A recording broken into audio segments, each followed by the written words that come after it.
you were shown that what you believe to be Christmas in your mind is not really what Christmas is in reality? What if I proved to you that Christmas was surreptitiously subjoined to Christianity with the delusive intent to have those that follow Christianity to inadvertently worship Satan? What if it was shown to you that you've been systematically induced into partaking yearly in this satanic ritual called Christmas, and that you are responsible for empowering demon forces and you don't even know it? Sounds crazy, right? I know. But nothing is ever what it really seems to be. You see, the problem is you don't ask questions. You just go with the flow, right? You've been taught to just do as others do. You've been programmed to go with the program. For example, let me ask you a question. Why do you bring a tree in your house on December 25th? What does that signify? What does it mean? What is the reason you do it? The answer is you don't know. Let me ask you another one. What is the reason that you take that same tree that you don't know why you brought in your house and you deck it with silver, with gold, and various other ornaments? What does it mean? Why do you do it? The answer is you don't know. What is the reason you put that star on the top of that tree for? What does it mean? You don't know. What are you kissing somebody under a mistletoe for? You don't know.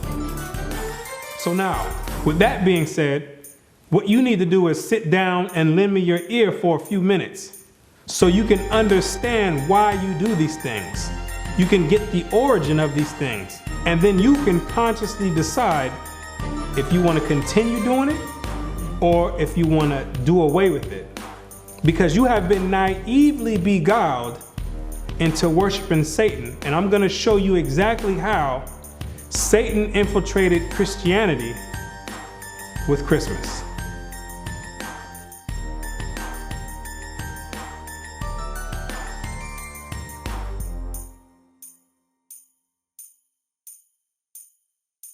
The festivals of Rome are innumerable, but 5 of the most important may be singled out for elucidation, viz. Christmas Day, Lady Day, Easter, the Nativity of St. John, and the Feast of Assumption. Each and all of these can be proved to be Babylonian. And first, as to the festival in honor of the birth of Christ, or Christmas, how comes it that the festival was connected with the 25th of December? There is not a word in the scripture about the precise day of his birth or the time of year when he was born. What is recorded there implies that at what time soever his birth took place, it could not have been on the 25th of December. December 25th stems all the way back to the beginning of civilization in ancient Babylon. During the winter solstice, according to mythology, that's the day when the sun began to regain its dominion and begin to conquer the night. Because during the winter solstice, that's the period when the night is at its longest extent throughout the whole year, and the day shone for the shortest amount of time throughout the whole year. So in a sense, there's this type of mythological battle going on between the sun and night.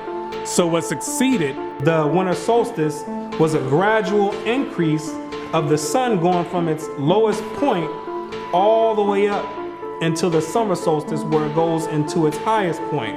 So the pagans back then took that as a sign that the sun was beginning to regain dominance over the night, and they began to make deities out of it. So for instance, you have the Egyptian god Horus, who was born on the winter solstice of December 25th. You have the Greek god Helios, who was born on the winter solstice of December 25th. You have the Greco-Roman god Apollo, who was born on December 25th. You got the Hindu god Mithra, who also was born on December 25th.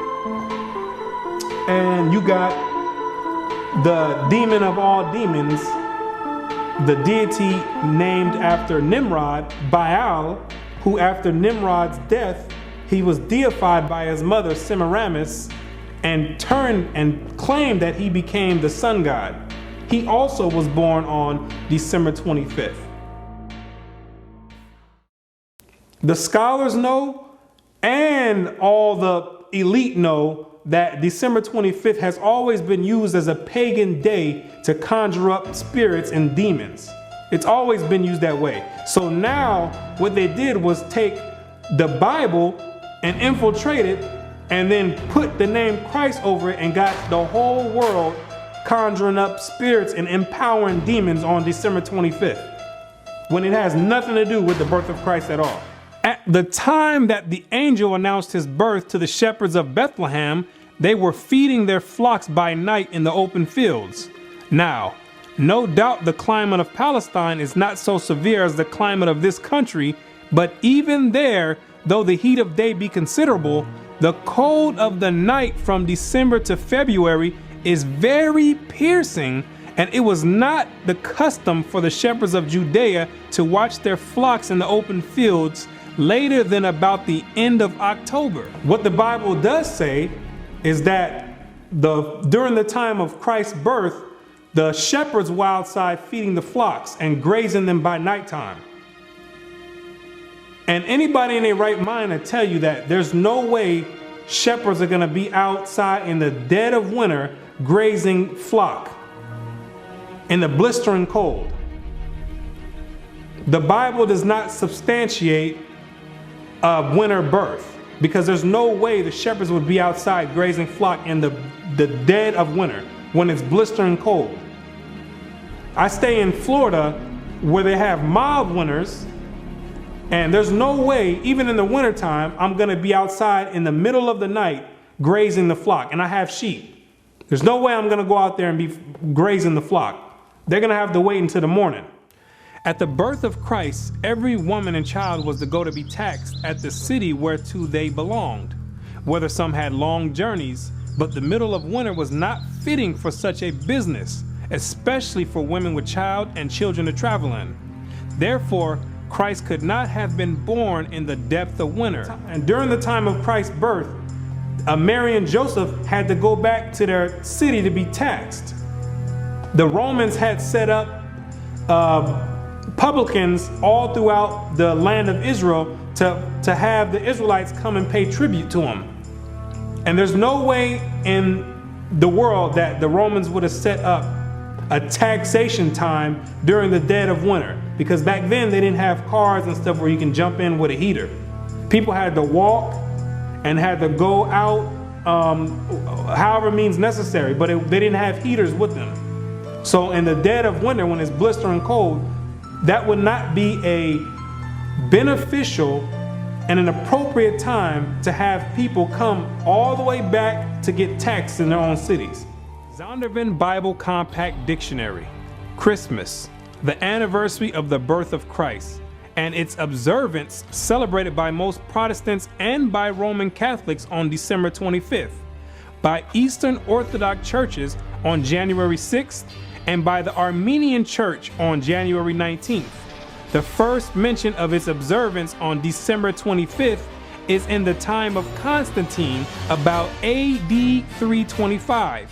The date of Christ's birth is not known. The scholars themselves know that Christ was not born on December 25th. They know that for a fact. That's factual to them. But what happens is the government sets up preachers to go out and tell you some fabricated lie and have you teaching and participating in satanic rituals while they sitting back twirling their thumbs because they know that they know the truth already. And while you over there conjuring up demons, they sitting back laughing, enjoying it, and getting power. Constantine himself knew when he set it up that Christ was not born on December 25th. He knew that. He knew that it was a pagan ritual that was passed down from the Babylonians to the Egyptians, to the Greeks, all the way down to the Romans. And that all he was going to do was compile it together and have all the Christians thinking that they worshiping Christ, when he knew good and well that it had nothing to do with the birth of Christ.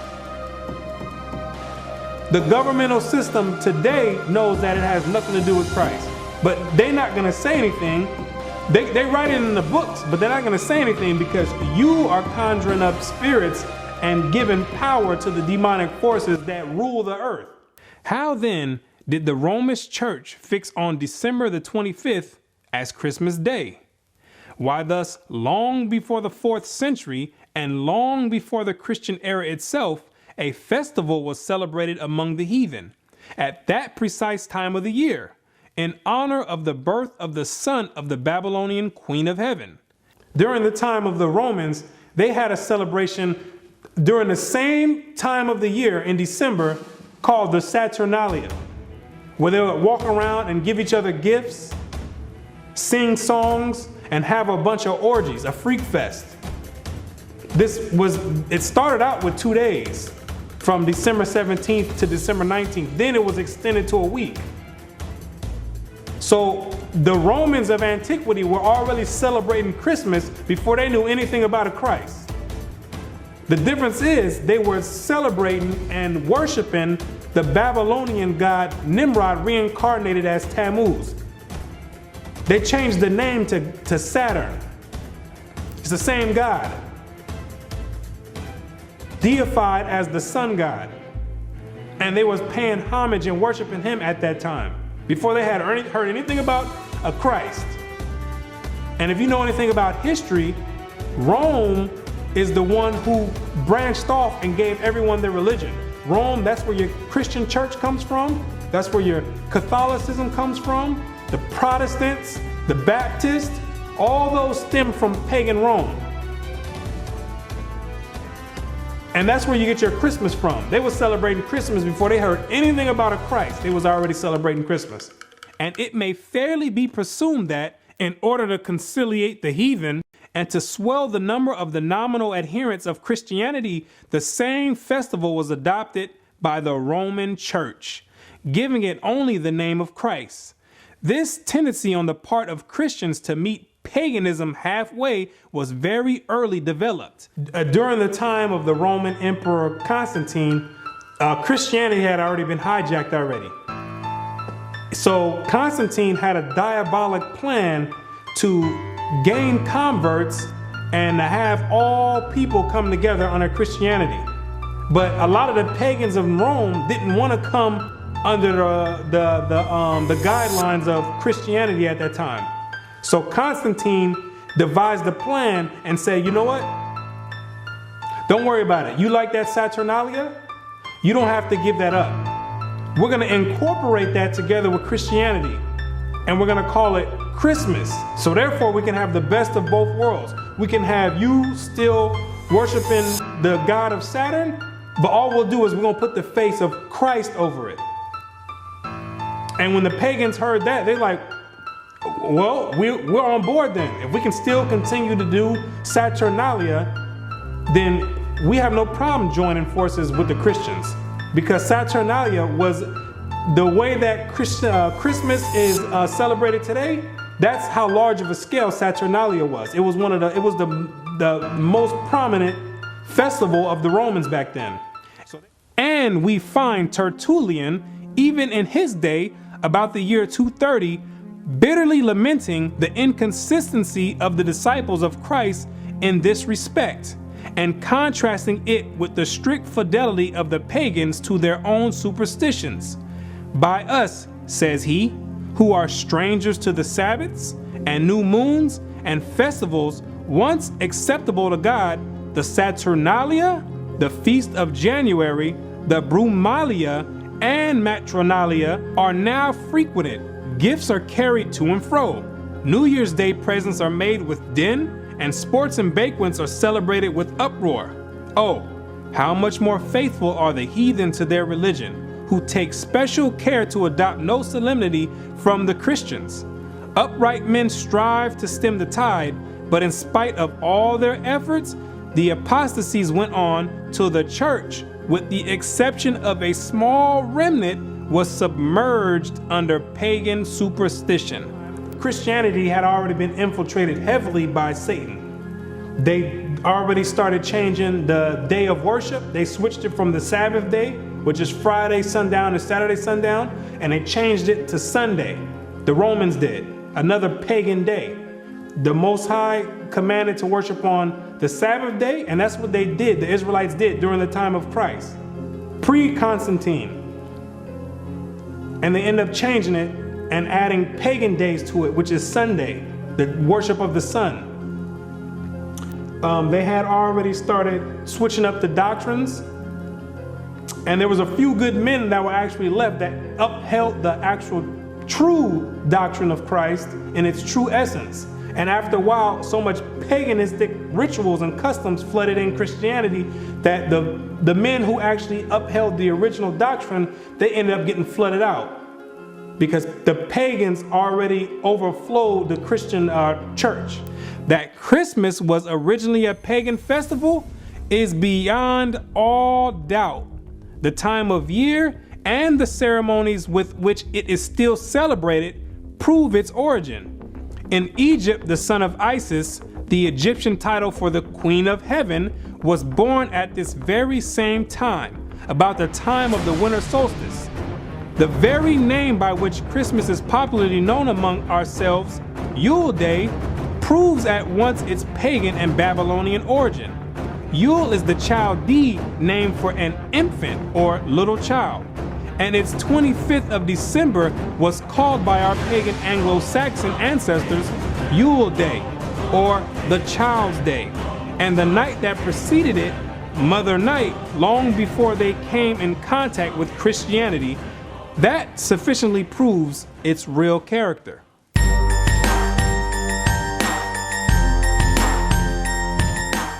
The candles in some parts of England lighted on Christmas Eve and used so long as the festive season lasts were equally lighted by the pagans on the eve of the festival of the Babylonian god, to do honor to him, for it was one of the distinguishing particularities of his worship to have lighted wax candles on his altar. The lighting of the candles, when you and your family all getting together smiling, lighting candles, yes, that means something. It's an ancient Babylonian custom, commemorating and worshiping the birth of Nimrod, Satan himself.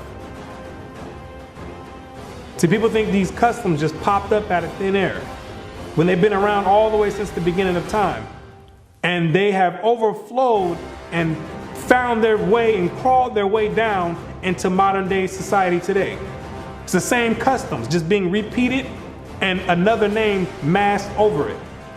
Back then, it was Babylon. Today, it's masked with Christ. It's the same exact custom. Same ritual, same custom, same worship. Same exact God.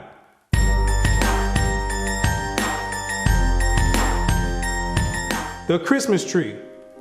Another paganistic custom and ritual that stems all the way back to ancient Babylon.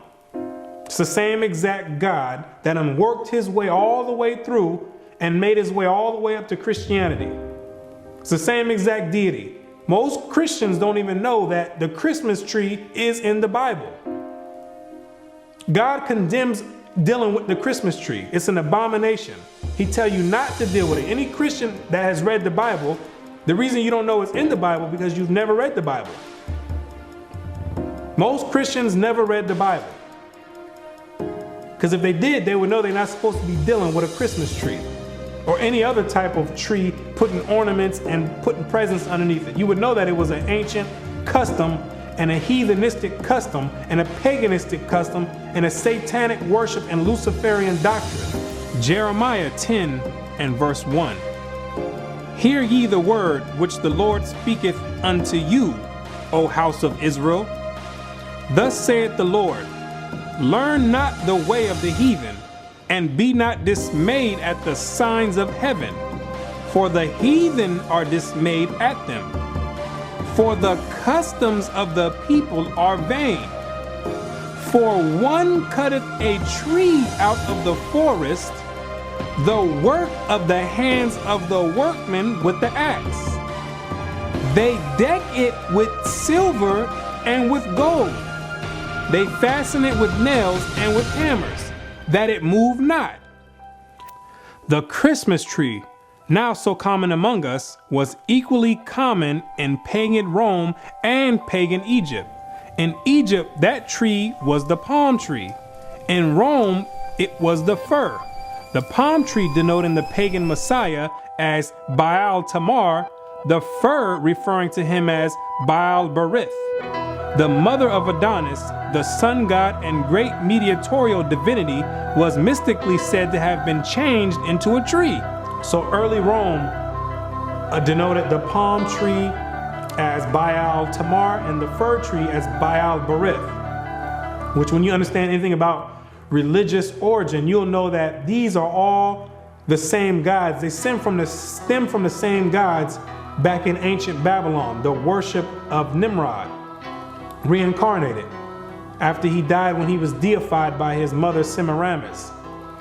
He became known as Baal, and then became known as Baal Zebub or Beelzebub. And when you read the Bible, that's the highest ranking demon in the demonic forces. Luke 11 verse 15. But some of them said, he casteth out devils through Beelzebub, the chief of the devils. He's the head chief demon of all the legions underneath him. So when you have this tree in your house, the Christmas tree, you dealing on a high level of satanic worship, whether you know it or not. You dealing directly with Satan himself by participating in that satanic ritual that you do yearly. You conjuring up spirits right there. You conjuring direct.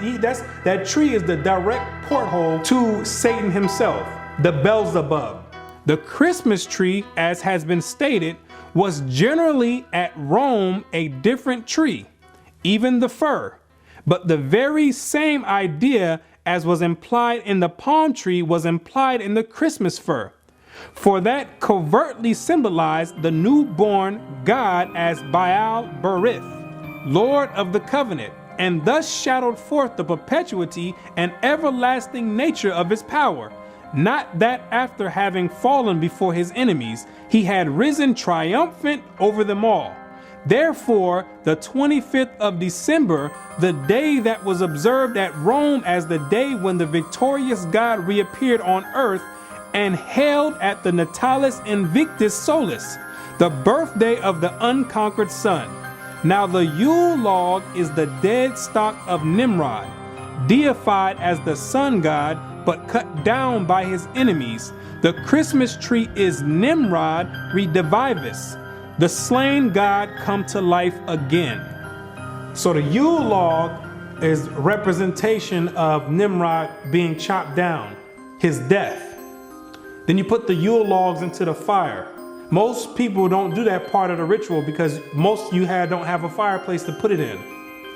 If you got money in your own place and an actual fireplace, those are the ones that might partake into that ritual.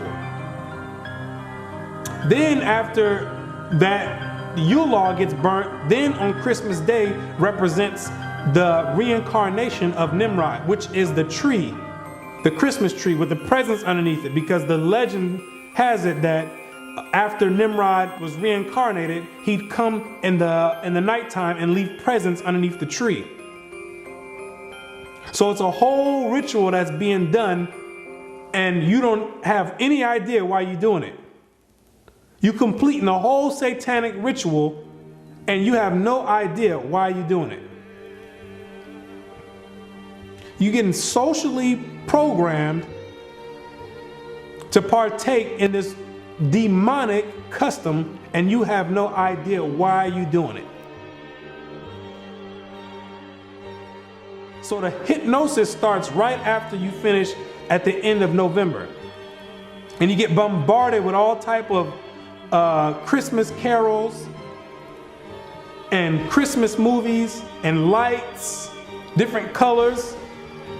And it's very obvious that Christmas has nothing to do with the birth of Christ.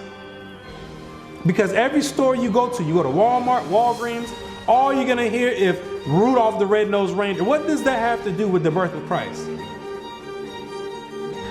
You're gonna hear Santa Claus is coming to town. What does that have to do with the birth of Christ? And then on top of that, they mix in a small portion of religious belief just to mask it over and to cause confusion and make some people believe like, okay, you know what? Maybe it does have something to do with Christ. When at all that is a delusion and a disguise to what they have you doing already. They building you up to finish, to complete this ritual at the end of the month. So they start all the way from November with the hypnosis, and you like a walking zombie. They implant it in your mind and working on and sending vibrations and signals into your brain waves, and getting you prepared to participate in this ritual. And everybody gets all hyped up and ramped up to do it, when you don't have any idea you're about to participate in a satanic ritual on a very high level.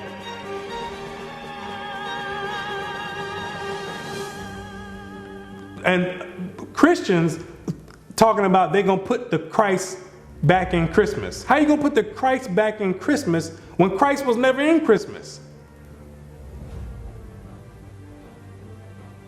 That's another delusion. Have people thinking that they're doing something right.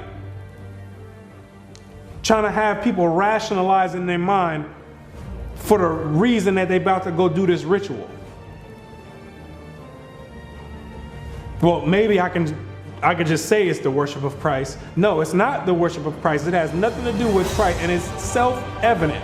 When you look on the TV, you're gonna see Santa Claus. You're gonna see Rudolph the Red-Nosed Reindeer. You're gonna see a snowman. What does any of that have to do with Christ? Like it was mentioned before, Constantine mixed paganism in with Christianity. And eventually paganism overtook the whole doctrine of Christianity. It flooded the Christian doctrine until there was no more remains of the actual origin of the Christian doctrine.